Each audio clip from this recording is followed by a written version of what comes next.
कहानी का शीर्षक है अनमोल दौलत। गांव में अपने बुजुर्ग पिता के अंतिम संस्कार के बाद नहाने के बाद दोनों बेटे घर के बाहर आंगन में अपने रिश्तेदारों और पड़ोसियों के साथ बैठे हुए थे। कुछ लौट चुके थे और कुछ वही अब तक एकत्रित थे।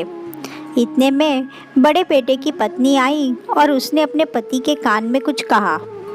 बड़े बेटे ने अपने छोटे भाई की तरफ देखकर अंदर आने का इशारा किया और खड़े होकर वहाँ बैठे लोगों से हाथ जोड़कर कहा, अभी 5 मिनट में आते हैं। फिर दोनों भाई अंदर कमरे में चले गए। अंदर जाते ही बड़े भाई ने फुसफुसाकर छोटे से कहा, बक्सा छुपा दिया था ना? हाँ, हमने छुपा दिया था। चलिए अब चारों मिलकर जल्दी से देख लेते हैं, नहीं तो कोई आसपास का हक जताने आ जाएगा और कहेगा कि तुम्हारे पीछे हमने तुम्हारे बाबूजी पर इतना खर्च किया वगैरह वगैरह। क्यों देवर जी? बड़ी बहू ने कुटिल हंसी हंसते हुए कहा। हाँ, सही कहा भाभी आपने, छोटे ने भी सहमति में गर्दन हिलाते हुए कहा। तब तक छोटी तेजी से बाबूजी के कमरे में जाकर बक्सा निकाल लाई। मैं दरवाज़ा बंद कर देती हूँ, बड़ी बहू तेज़ी दिखाते हुए बोली। दोनों भाई तुरंत तेज़ी से नीचे झुके और छोटी बहू द्वारा लाए गए बक्से को खोलने लगे।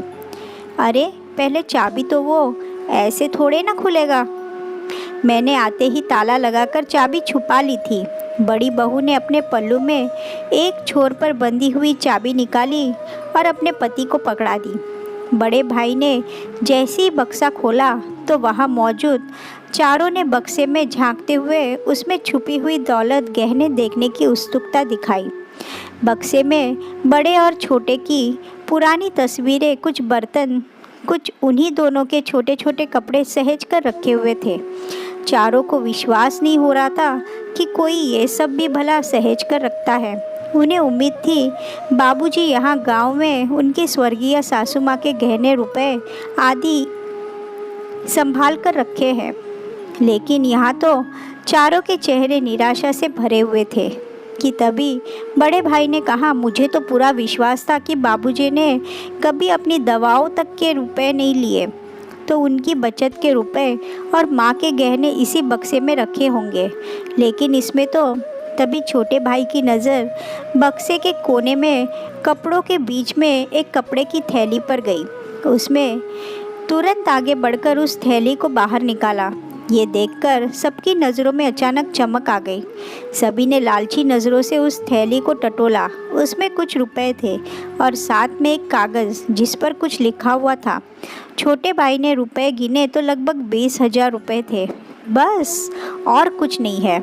अरे कागज़ पढ़ो, ज़रूर किसी बैंक अकाउंट या लॉकर का होगा, बड़ी बहू ने कहा। तो बड़े बेटे ने तुरंत छोटे के हाथों से उस कागज़ को छीनकर पढ़ा, जिस पर लिखा हुआ था, क्या ढूंढ रहे हो? संपत्ति? हाँ, यही है मेरी और तुम्हारी माँ की संपत्ति, तुम्हारी बचपन की वो यादें जिसमें तुम शामिल थे। वो पल, वो खुशबू, वो प्यार, वो अनमोल पल आज भी इन कपड़ों में, इन तस्वीरों में, इन छोटे छोटे बर्तनों में मौजूद है। यही है हमारी अनमोल दौलत।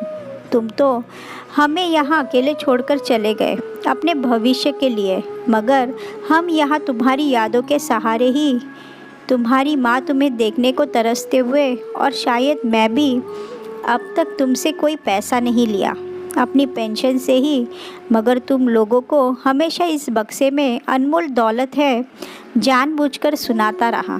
मगर बच्चों, ध्यान देना, अपने बच्चों को कभी अपने से दूर मत करना, वरना जैसे तुमने अपने भविष्य का हवाला देकर खुद को हमसे दूर किया, वैसे ही बच्चों, दुनिया का सबसे बड़ा दुख जानते हो क्या होता है?